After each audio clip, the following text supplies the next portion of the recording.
Hello दोस्तों, good afternoon. अब हम स्टार्ट करेंगे मंदिर स्थापत्य कला में। ठीक है, मंदिर स्थापत्य कला में जैसे उसकी डिटेलिंग, उसका इतिहास वगैरह तो मैं कुछ नहीं बताऊंगा। अपन सीधे पॉइंट टू पॉइंट चलते हैं। जैसे नागर और द्रविड़ में डिफरेंस अपने को पूछा जाता है तो वो अपन सीधा ही वही पे आते हैं कि भाई नागर शैली उससे क्या होगा, नागर में क्या होता है, द्रविड़ में क्या होता है, वो भी अपना आप हो जाएगा क्योंकि उनके जो डिफरेंस है वो उनकी खुद की खासियत भी तो है। ठीक है, तो अपने स्टार्ट करते हैं। सबसे पहले नागर और द्रविड़ के डिफरेंस है। ठीक है, उसके बाद में मंदिरों के बारे में सारे एक एक कुछ जो इम्पोर्टेंट मंदिर है जो इस बार न्यूज़ में भी रहे हैं उन मंदिरों की पूरी डिटेल में कर देंगे अपन। ठीक है, स्टार्ट करते हैं। सबसे पहले नागर और द्रविड़ में डिफरेंस है ना, ये नागर और इधर द्रविड़। ठीक है, जगह देखो, स्थान देखोगे ना कि भाई नागर शैली कहाँ पे है और द्रविड़ कहाँ पे। तो नागर का है पूर्व, मध्य और पश्चिम भारत। पश्चिम भारत, मध्य भारत और पूर्व भारत ऐसे। ठीक है, और ये मुख्यतः दक्षिण भारत में फेमस। ठीक है, फिर देखते हैं अपन नागर शैली में शिखर। ये जो मैंने इधर चित्र बनाया ना, इसमें जैसे ये शिखर है। नागर शैली में शिखर की शिखर रेख्य होता है, यानी कि एकदम सीधी रेखा में होता है। और इधर शिखर को क्या है ना, जैसे द्रविड़ में शिखर को विमान बोला जाता है और वो होता है पिरामिड नुमा, पिरामिडिकल शेप में होता है। ठीक है, और इसे शिखर के ऊपर आमलक होता है, आमलक। ठीक है, तो नागर शैली में आमलक गोल होता है। ठीक है, आमलक तो इधर द्रविड़ में भी होता है लेकिन वो अष्टकोणीय होता है ना, 8 कोण में होता है। ठीक है, फिर देखो इधर मंदिर के चारों ओर दीवार नहीं होती। देखो ये मंदिर पूरा ओपन है ना, सीधा ही मंदिर खुला बना दिया जाता है। जबकि द्रविड़ शैली में क्या होता है, चारों तरफ दीवार बनती है ये। ठीक है, दीवार बनाई जाती है, उसके अंदर फिर मंदिर परिसर होता है पूरा। ठीक है, हाँ, ये होगी ना, ऊंची चार दीवारी होती है चारों तरफ। फिर देखो कि मुख्य मंदिर के सामने मंडप होता है, मंडप। ठीक है, ये मंडप, ये जो बना हुआ है ना पूरा, ये मंडप है। स्तंभदार मंडप, मतलब मंडप में स्तंभ होते हैं ना, ये खंबे, खंबे लगे होते हैं, खंबेदार या स्तंभदार मंडप। ठीक है, और इधर देखोगे ना तो ये सभा कक्ष, ये सभा कक्ष मंडप ही होता है ना, सभा कक्ष। सभा कक्ष को नागर शैली में मंडप बोला जाता है और द्रविड़ शैली में क्या है कि मंडप, पूरे मंदिर को ही मंडप बोला जाता है। ठीक है, तो इधर अपन जो मंडप यानी सभा कक्ष की बात करेंगे तो वो थोड़ा अंतराल छोड़ के, ये बीच में गैप है ना, ये अंतराल, अंतराल छोड़ के फिर बनाया जाता है सभा कक्ष। ठीक है, जबकि ये क्या होता है, मंदिर से जस्ट, मुख्य मंदिर के जस्ट सामने मतलब एकदम यहाँ चिपकते हुए ही बनता है ऐसे सीधे ही। फिर देखो गर्भगृह। ठीक है, गर्भगृह क्या होता है, ये गर्भगृह। ठीक है, गर्भगृह में, गर्भगृह होता है कि मुख्य देवी देवता की मूर्ति जिस स्थान पे रखी जाती है उसको गर्भगृह बोला जाता है। गर्भगृह दोनों में होता है, उधर आयताकार होता है और इधर ये होता है, मतलब ये वर्गाकार है ना। नागर शैली में वर्गाकार और द्रविड़ शैली में आयताकार। वो उसका शेप छोड़ो, क्योंकि शेप है ना तो कहीं कहीं पे चेंज भी होता रहता है, फिक्स नहीं रहता है ना। लेकिन मेन देखो जो प्रवेश द्वार होता है ना, गर्भगृह का प्रवेश द्वार, प्रवेश द्वार पे गंगा और यमुना की वो मूर्तियां रखी जाती है। नागर में गंगा यमुना की मूर्तियां स्थापित होती है गर्भगृह के बाहर प्रवेश द्वार पे। जबकि द्रविड़ शैली में मिथुन और यक्ष, मिथुन और यक्ष इसकी मूर्तियां स्थापित होती है। ठीक है, फिर देखते हैं अपन पंचायतन शैली। पंचायतन शैली का मतलब क्या होता है कि देखो, एक होता है मुख्य मंदिर। ठीक है, ये हो गया मुख्य मंदिर। ठीक है, इसके आसपास में चार छोटे छोटे मंदिर बना दिए जाते हैं। ठीक है, ये हो गए चार सहायक मंदिर।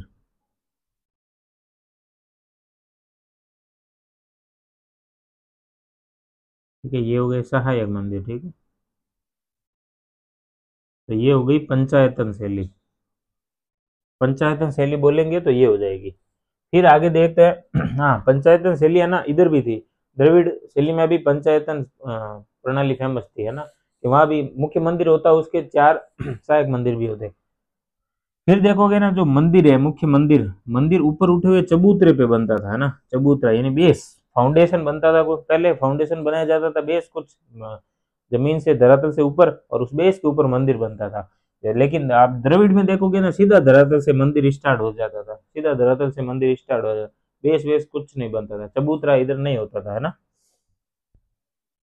तो चबूतरे की अनुपस्थिति बोल दो वाली, है ना।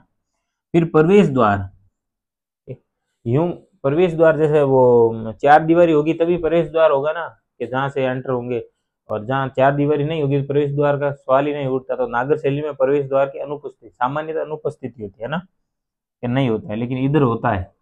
द्रविड़ में प्रवेश द्वार होता है, और द्रविड़ में प्रवेश द्वार को गोपुरम बोला जाता है।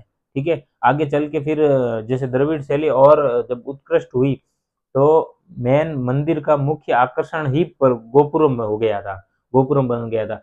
जो गर्भगृह मेन मंदिर होता था उससे बड़े बड़े तो गोपुरम बनने लग गए थे बाद में, है ना। तो गोपुरम, ये द्रविड़ शैली मुख्य तो गोपुरम के लिए ही फेमस थी, बाद में मंदिरों का मेन आकर्षण का केंद्र क्या बना, गोपुरम बन गया आगे चल के। ठीक है, और फिर आगे देखते हैं जलाशय। तो जलाशय नागर शैली में मंदिर परिसर में अनुपस्थित होते थे, सामान्यतः मंदिर परिसर में जलाशय नहीं बनाए जाते थे। लेकिन द्रविड़ शैली में और द्रविड़ मंदिरों में देखोगे तो वहाँ पे जलाशय अवश्य होता था हर मंदिर में। ठीक है, तो ये मैंने जो मंदिर की जो एक तरह से खाका होता है ना, कच्चा, वो मैंने बना के आपको समझाने की कोशिश, मतलब आपको समझ में आ जाएगा इससे, कि जैसे ये चबूतरा हो गया बेस, ये फाउंडेशन बनता है चबूतरा। ठीक है, फिर ये जो मंदिर के चारों तरफ प्रदक्षिणा पथ बनता है एक, प्रदक्षिणा पथ मतलब वहां से मंदिर की एक तरह से प्रदक्षिणा दे सकते हैं ना। फिर है ये स्तंभदार मंडप, ये स्तंभ खंबे, और खंभों का पूरा मंडप बन गया है ना, इसलिए। और ये गर्भगृह, ये हो गया गर्भगृह, है ना, ये गर्भगृह। और ये हो गया शिखर, और ये आमलक, इसके ऊपर आमलक के ऊपर कलश। ठीक है, ये होगी नागर शैली में। द्रविड़ में देखेंगे ना, तो द्रविड़ में ये होगी जैसे चार दीवारी, ये दीवार होगी आसपास में चार दीवारी, ये हो गया गोपुरम।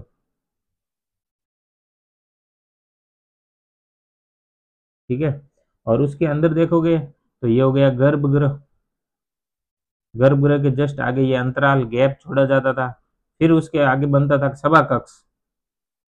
ठीक है, सभा कक्ष जिसको नागर शैली में मंडप बोला जाता है ना। और ये जस्ट उसके सामने जैसे गर्भगृह की सीधी सीध रेख में सामने वाहन, वाहन क्या होता है, मैंने जैसे इसमें लिखा नहीं तो, या ये इसका जो कच्चा ढांचा है ना, रेखीय चित्र, इसमें लिख दिया मैंने वाहन, तो आप यहाँ पे वाहन, वाहन का मतलब होगा जो भी देवी देवता है उनके जो वाहन होते हैं। जैसे भगवान शिव का मंदिर है तो नंदी का, है ना, बैल, नंदी का, नंदी की मूर्ति स्थापित की जाती थी। तो विष्णु का है तो गरुड़, ऐसे इस टाइप से, है ना। तो ये वाहन हो गए, मुख्य देवता है उनका वाहन, उसकी मूर्ति की स्थापना गर्भगृह के जस्ट सामने की जाती थी। ठीक है, तो ये हो गया वाहन, और ये चार हो गए सहायक मंदिर। ठीक है, और ये जलाशय। ठीक है, ये हो गई मेन मेन। और गर्भगृह के ऊपर देखोगे ना, ये पिरामिड नुमा विमान, नागर में शिखर बोलते हैं नागर शैली में, और द्रविड़ में उसी शिखर को विमान बोला जाता है। ठीक है, और विमान की खासियत क्या होगी, पिरामिड नुमा होगा। ठीक है, इधर क्या होता है, रेख्य, इधर मतलब नागर में क्या होता है, रेख्य। ठीक है, ये हो गई मुख्य मुख्य अपने बातें। अब बात करेंगे उपशैलियों की, है ना, उपशैलियां, उपशैलियों की बात करेंगे ना अपन, दोनों में। नागर शैली में तीन उपशैलियां फेमस है। कौन कौन सी, एक तो उड़ीसा, एक खजुराहो, और एक सोलंकी चालुक्य, सोलंकी या चालुक्य शैली। ठीक है, ये शैलियां है ना, उड़ीसा शैली, खजुराहो शैली, सोलंकी शैली, और या सोलंकी को चालुक्य शैली भी बोला जाता है ना। चालुक्य सोलंकी एक ही है, याद रखना। ठीक है, उड़ीसा शैली में देखोगे ना आप, उड़ीसा के जो मंदिर है वो सारे उड़ीसा शैली में है। तो उड़ीसा शैली के कौन कौन से मंदिर है, तो मैं इधर मंदिरों के नाम लिख देता हूँ। एक तो कोणार्क,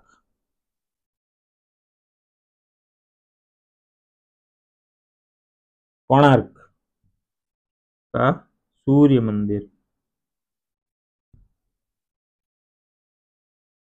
ठीक है, और पुरी का जगन्नाथ मंदिर।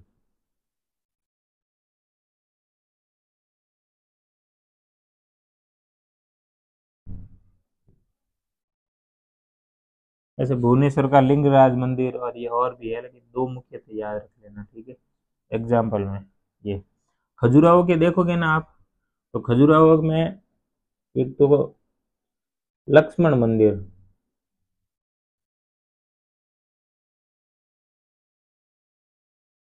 खजुराहो का लक्ष्मण मंदिर है, ठीक है, और कंदरिया महादेव, दो। ऐसे बहुत सारे हैं, लेकिन मैं एग्जाम्पल बता रहा हूँ, ठीक है ना, सिर्फ दो ही लिखे मैंने। कंदरिया महादेव मंदिर, ये हो गए खजुराहो शैली के, है ना, खजुराहो शैली में ये दो हो गए। और सोलंकी में देखोगे तो मोढेरा सूर्य मंदिर, गुजरात।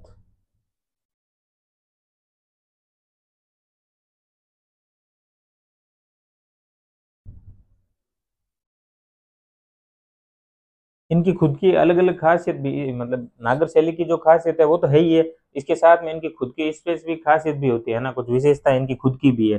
जैसे आप उड़ीसा शैली में देखोगे ना, तो इसमें रेख्य देउल, रेख्य देउल फेमस है, और एक जगमोहन।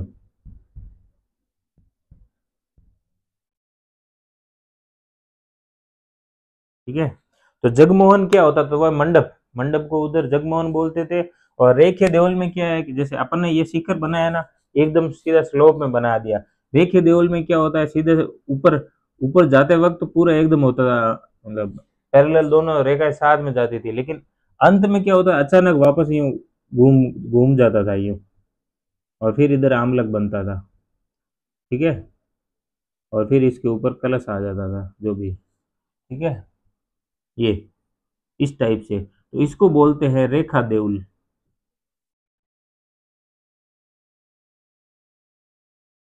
ध्यान रखना कि पैरेलल सीधी चलेगी दोनों रेखाएं, बाद में अंत, अंत में अचानक घूम के फिर एक बिंदु पे आके रुकती है ना, क्योंकि शिखर एक बिंदु पे जाके तो दोनों साइड, चारों दीवार है, चारों तरफ से एक साइड में जाके एक बिंदु पे तो मिलेगी, लेकिन यहाँ पे क्या होता है कि काफी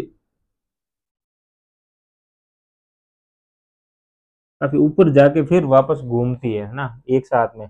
यूं तो लगता था कि भाई पैरेलल है, सीधा एक तरह का स्तंभ जा रहा है, लेकिन बाद में अंत में अचानक मुड़ के फिर एक बिंदु पे आके फिर आमलक पे मिलती थी, है ना, तो इसीलिए इसको बोला जाता था रेखा देउल, ये रेखा देउल, ठीक है, ये इसकी विशेषता हो गई। और जगमोहन तो मंडप,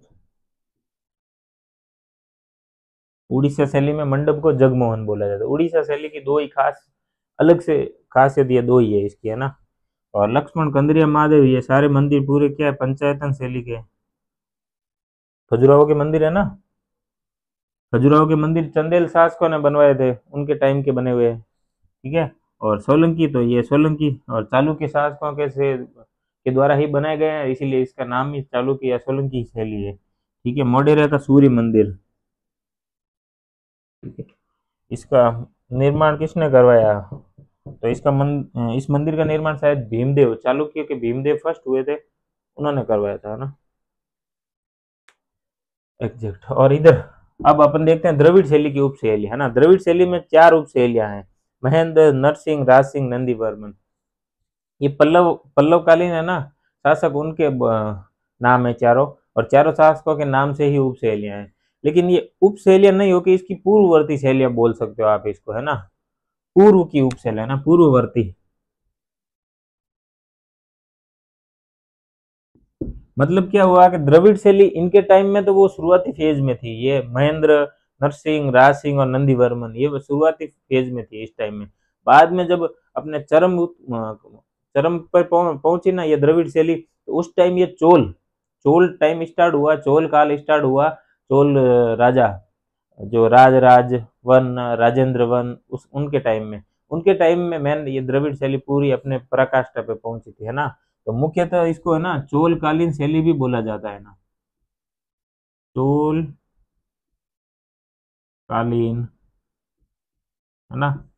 तो द्रविड़ शैली मुख्यतः तो चोल कालीन वाली ही है, क्योंकि चोल शासकों के टाइम ही ये अपने मेन वो विकास में आई। और जब शुरुआती दौर में ये 4 शैलियों में विभक्त थी, जैसे महेंद्र, नरसिंह, राज सिंह और नंदी बर्मन। ठीक है, तो इसमें वो इनके खुद के अलग अलग मंदिर तो थे ना। महेंद्र नरसिंह में जब वो 4 रथ मंदिर, फिर राज सिंह में वो आगे ये शोर टेम्पल, जो महाबलीपुरम के शोर टेम्पल है, तट्य मंदिर, वो वाले आ गए। ठीक है, नंदी बर्मन में वो आ जाएंगे वापस ये वृद्ध, शायद वृद्धेश्वर है, पता नहीं अब एग्जैक्ट तो मैं देख लेंगे अपन। वैसे सारे मंदिरों की डिटेल से अलग अलग करेंगे, है ना। उपशैलियों के नाम देख लो आप, ये उपशैलियां बोल दो द्रविड़ की या फिर पूर्ववर्ती शैलियां, यही है उपशैलियां द्रविड़ में। ठीक है, और द्रविड़ में मेन चोल वाले मंदिर ही फेमस है ना। द्रविड़ शैली के मंदिरों में, मुख्य मंदिरों की बात करेंगे तो चोल कालीन जो मंदिर है वो फेमस है।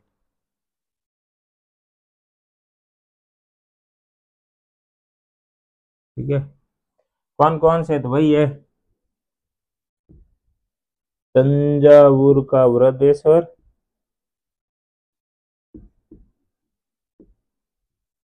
ठीक है, और गंगई कोंड चोलपुरम।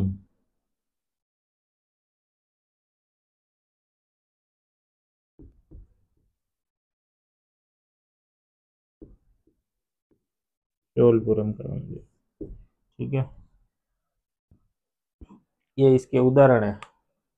और वैसे खूब सारे एग्जाम्पल्स, तो जो मंदिरों की एक एक करके डिटेल करेंगे वहां पे सारे आ जाएंगे। यहाँ पे मेन इस वीडियो में मैंने वो नागर शैली और द्रविड़ शैली के डिफरेंस बताने की कोशिश की आपको। ठीक है, तो ये कच्चे जो ड्राफ्ट है इसको आराम से देखना, इससे क्या होगा कि सारा अपने को समझ में आ जाएगा। हाँ, विमान किधर, गर्भगृह किधर, उस हिसाब से। ठीक है, ओके फ्रेंड्स, थैंक यू। और अगर आपको वीडियो अच्छा लगा हो तो लाइक, शेयर और सब्सक्राइब कर दीजिएगा, बेल आइकन दबा दीजिएगा ताकि जब मेरा नेक्स्ट वीडियो आए तो आपको नोटिफिकेशन रिसीव्ड हो जाए। Okay friends, thank you.